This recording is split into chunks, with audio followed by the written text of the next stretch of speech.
Happy Friday, newsies! It is I, Becca Lori Hector, coming to you on the road. Like I said in last week's video, I am traveling this week. I am hitting the desk. Sorry about that, you guys. Okay.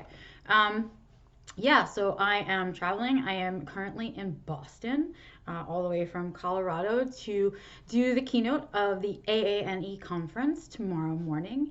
And like I told you in last week's video, I couldn't decide whether I wanted to record early, record here, or record when I got home, or just skip the whole thing.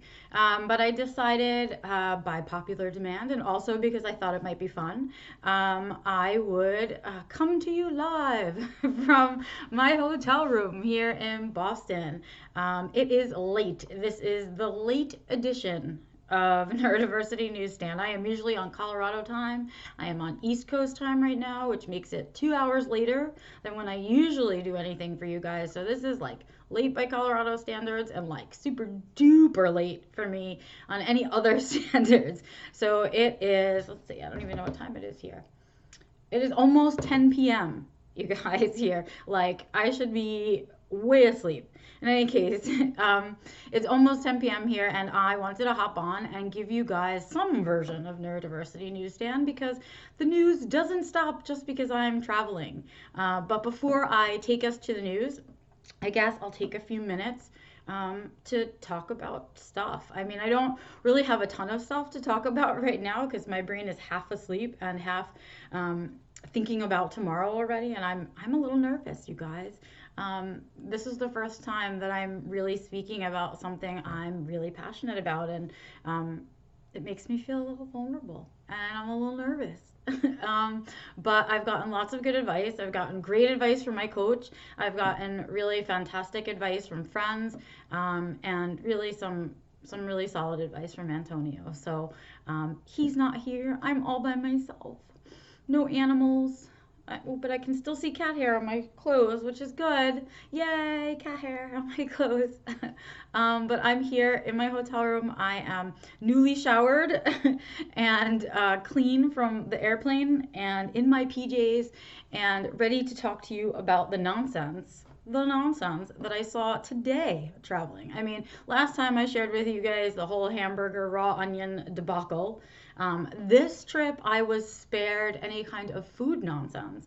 But let's have a little chit chat about what's polite and what's not. Since I'm, as an autistic, we are continually being criticized for our social mishaps.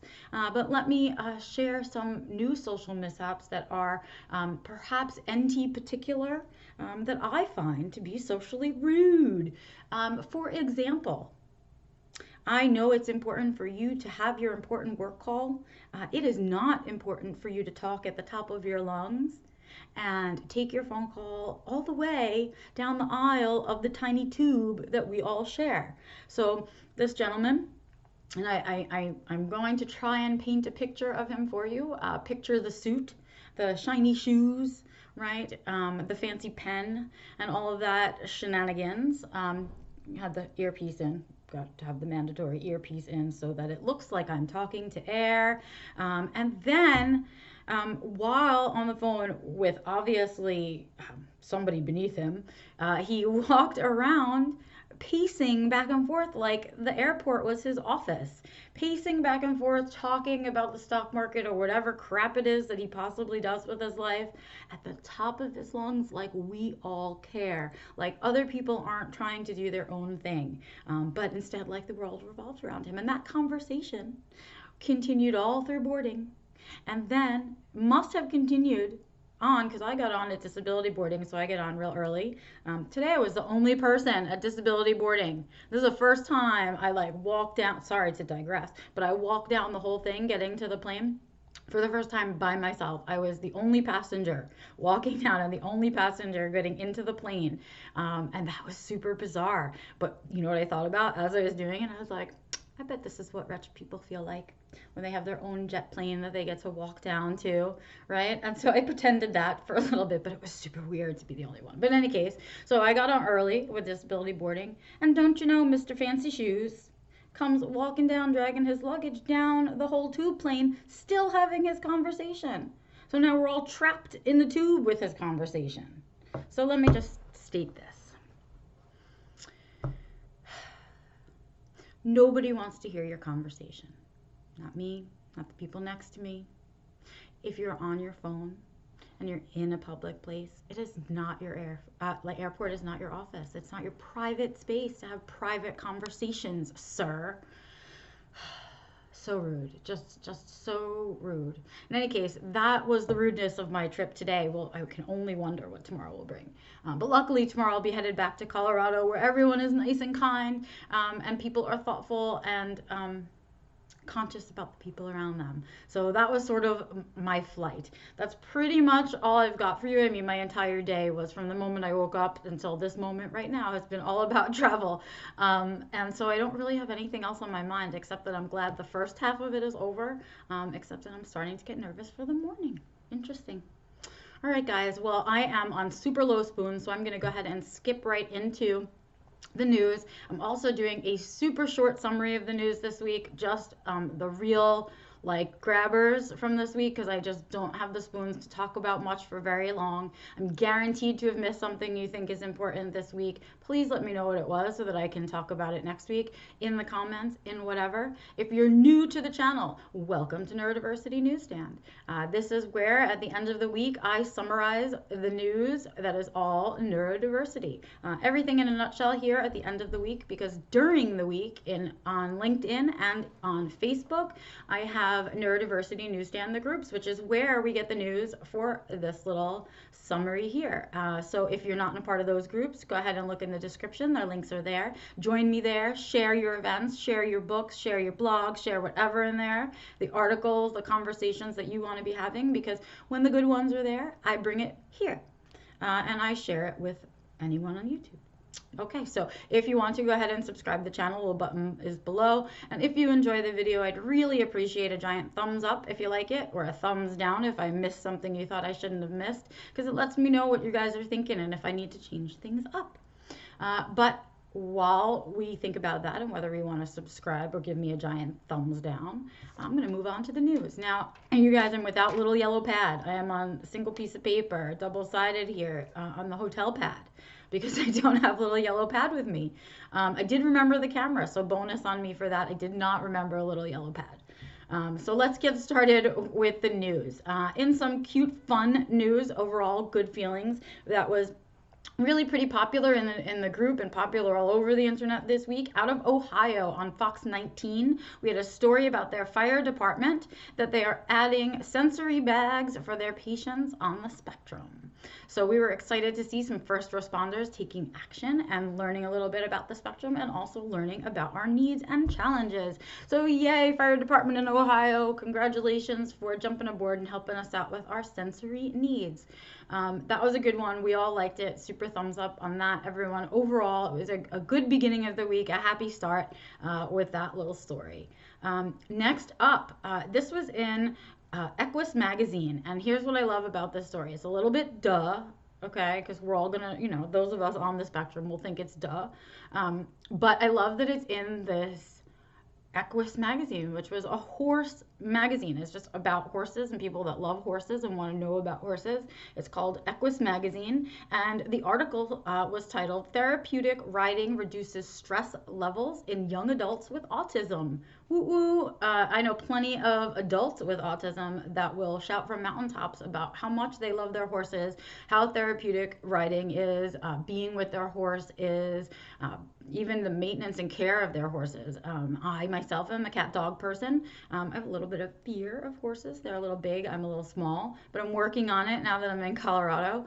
But there are plenty of autistics that love their horses and find peace of mind with their horses. So I was excited to see the horse community getting on board with autistics and sharing this information, because I think what we're going to be seeing coming up in a lot of mental health therapy and in mental health work, but also kind of in our genre within autism and neurodiversity, we're going to be seeing a lot of animal therapy. That's my guess. That's my wish and hope also, because I think it would be beneficial for us. I think it'd be really helpful. So that was a really good article. An Equus magazine came out this week, shared a lot.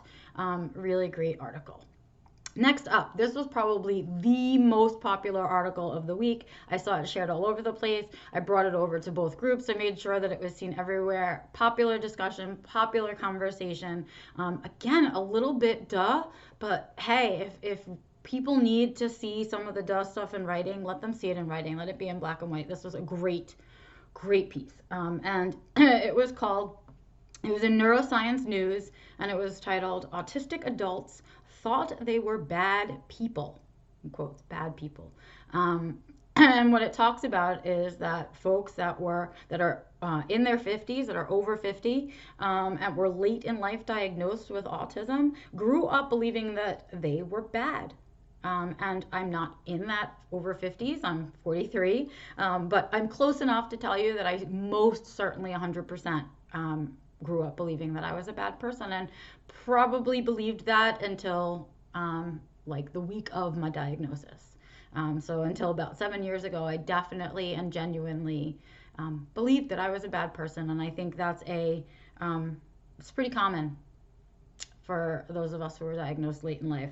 But I was glad to see it in writing. I was glad to see it talked about. I was glad to see it shared a bazillion times all over the internet, and definitely sparked some conversation for us in Neurodiversity Newsstand. So if you're late in life diagnosed autistic, or just someone who is diagnosed autistic and wants to know, but if you're a clinician, an educator, an administrator, this is an important piece for you to read, even if you work with kids, because those kids are going to be adults. And I think it's high time that autistics stop growing up thinking we're not good enough.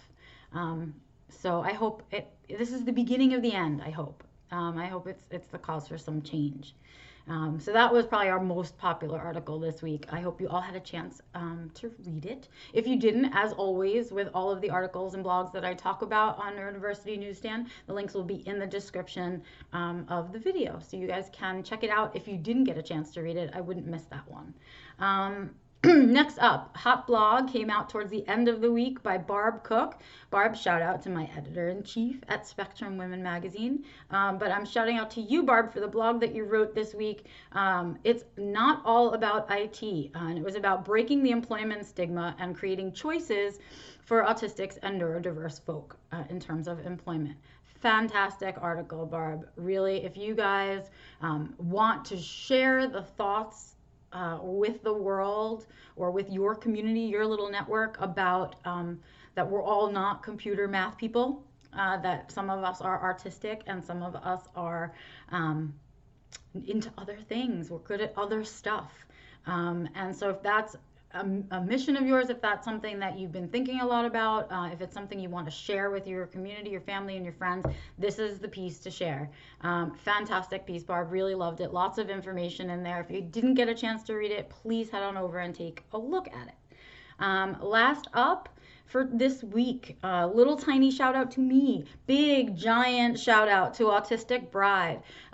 This week, Antonio and I were featured on Autistic Bride. I shared the story of our wedding and what we did and how we celebrated, and it's totally non-traditional, of course, because it's me. So it was totally non-traditional, and it was super uber autistic, and I didn't think I'd ever have that. I didn't think I'd ever find somebody who would love me just for me. I didn't think that I'd find someone who I would want to legally commit to forever.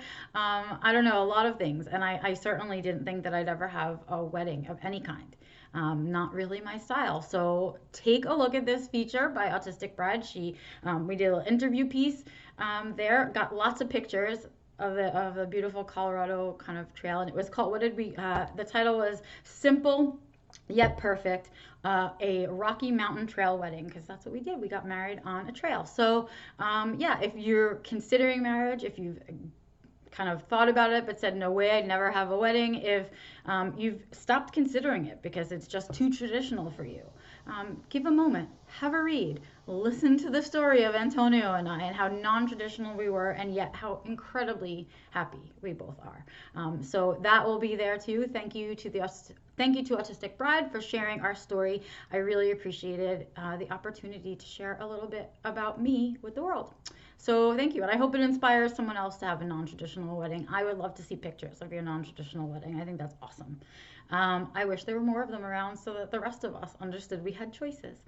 But that's it. So that's really kind of all I have for you this week. I know it's a super short one. Bear with me. At least I didn't skip this week entirely, which let me tell you, I thought about it. I really thought about it. But I wanted to make sure I got out to you guys. And now I'm going to go and do a run through of my keynote for the morning, say goodnight to Antonio, and hopefully get some Z's before I have to get up and give this keynote. I hope it goes really well. If you're going to be at AANE and you want to say hi, I'm going to be kind of hanging out after my keynote for a little bit to answer some of your questions.